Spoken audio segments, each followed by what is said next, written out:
Hello，歡迎嚟到多金嘅世界。咁我哋今日呢，就去到拉斯維加斯嘅新嘅賭場，就係 Fontainebleau。咁就陪老公呢去面試啦。咁同埋呢，俾佢哋啲同事去見下 BB 啦。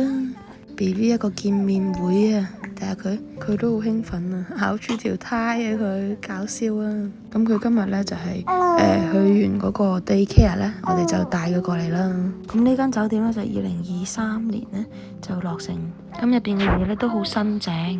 BB 呢最中意去啲熱鬧嘅地方噶啦，咁帶佢嚟呢度啱晒啊，俾佢見多啲人啦。佢同事亦都想話見佢好耐噶啦。咁我哋而家就出發啦，搭 lift 啦，你睇下佢個嘴唔知道跌咗乜嘢，條脷無處安放，等待中啊。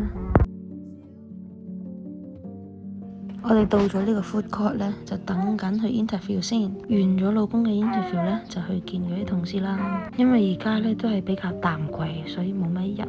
我哋去嘅時候呢，就係下午3點，不過冇咁多人呢，就冇咁嘈雜，空氣相對都比較好啲啦。